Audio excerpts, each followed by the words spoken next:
और इस बीच एक बड़ी खबर की ओर रुख करेंगे। बता दें आपको कि मानसून को लेकर मध्य प्रदेश में हालात इस वक्त काफी गंभीर बने हुए हैं। मध्य प्रदेश से इस वक्त की बड़ी खबर सामने आ रही है, जहां पर मध्य प्रदेश में उफान पर है नदियां। कई हिस्सों में भारी बारिश की चेतावनी भी जारी कर दी है। और साथ ही साथ आपको ये भी बता दें कि मध्य प्रदेश के कई जिलों में भारी बारिश के चलते लोगों को काफी समस्याओं का सामना करना पड़ रहा है। जलभराव की स्थिति उत्पन्न हो चुकी है। साथ ही साथ नगर निगम की पोल भी खुल चुकी है, क्योंकि लगातार हो रही बारिश की वजह से नगर निगम की पोल खुल गई है और कई इलाकों में जलभराव की समस्या देखने को मिल रही है। मध्य प्रदेश में नदियां उफान पर हैं और इसके चलते नदी किनारे बसे गांव में ग्रामीणों को काफी समस्याओं का सामना करना पड़ रहा है। बताया जा रहा है कि कई घरों में पानी जा चुका है। नालों की सफाई ना होने की वजह से भी घरों में पानी भर चुका है। और साथ ही साथ जो सड़कें हैं वो अब तालाब की तरह बन चुकी हैं, क्योंकि सड़कों पर भारी जल भराव देखा गया। मध्य प्रदेश में नदियों के उफान पर आने की वजह से ये भारी समस्या उत्पन्न हो गई है। बताया जा रहा है कि कई हिस्सों में भारी बारिश की चेतावनी भी मौसम विभाग की तरफ से जारी कर दी गई है।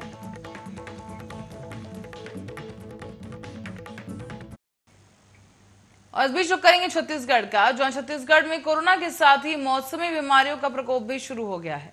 राज्य में कोरोना संक्रमण तेजी के साथ फैल रहा है और आलम यह है कि बीते 24 घंटों में छत्तीसगढ़ में कोरोना के 360 केसेस मिले।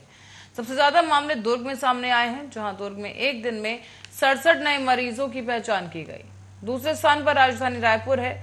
रायपुर में बीते सोमवार को भी 62 नए संक्रमितों की पहचान की गई थी और अन्य जिलों में भी कोरोना संक्रमण के मामले काफी ज्यादा बढ़ रहे हैं। छत्तीसगढ़ के स्वास्थ्य विभाग के द्वारा 11 जुलाई को जारी किए गए कोरोना बुलेटिन के मुताबिक राज्य में पिछले 24 घंटों में 360 नए कोरोना पॉजिटिव मरीजों की पहचान की गई है, जबकि 147 मरीज टेस्ट नेगेटिव आने के बाद डिस्चार्ज कर दिए गए।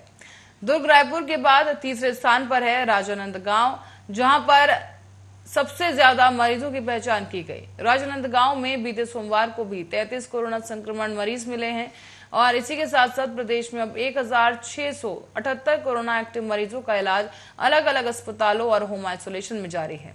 बताया जा रहा है कि राहत की बात यह है कि बीते 24 घंटे में कोरोना संक्रमण से किसी भी मरीज की मृत्यु नहीं हुई। हालांकि राज्य में बीते 11 जुलाई को कुल 11,634 लोगों की जांच की गई थी, जहां पर छत्तीसगढ़ में कोरोना की पॉजिटिव दर अब 3.09% बनी हुई है।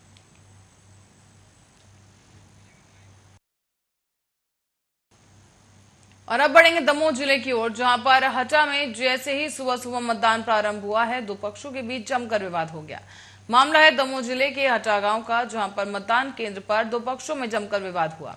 इसमें रामगोपाल मंदिर के पास महंत पर हटा संजय वार्ड से भाजपा प्रत्याशी पति द्वारा गाली गलौज चलाई गई और इसी बीच बात इतनी बढ़ गई कि युवक द्वारा महंत पर चप्पल मारने का भी प्रयास किया गया है। बड़ी संख्या में इस दौरान लोग मौजूद रहे और दोनों पक्षों के बीच विवाद को देखकर पुलिस और वहां मौजूद लोगों के द्वारा बीच बचाव किया गया है। पुलिस के द्वारा लोगों को वहां से भगाया भी गया है और पुलिस के बीच बचाव के बाद विवाद को शांत करवाया गया।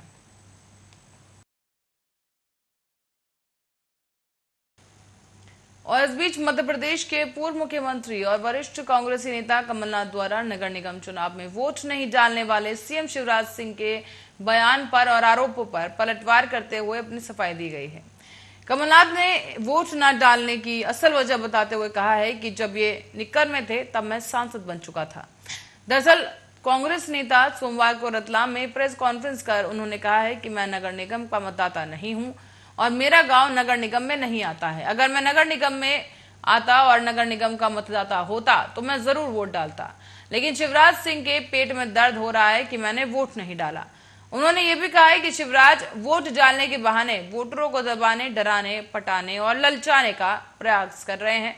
ये वोट डालने की बात मुझे समझा रहे हैं, जबकि ये निक्कर में थे और तब मैं एमपी बन चुका था। कमलनाथ के इस बयान के बाद से ही लगातार अब सियासत गर्म हो चुकी है और साथ ही साथ बीजेपी के कई कद्दावर नेता भी इस पोस्ट के बाद हमलावर होते नजर आए।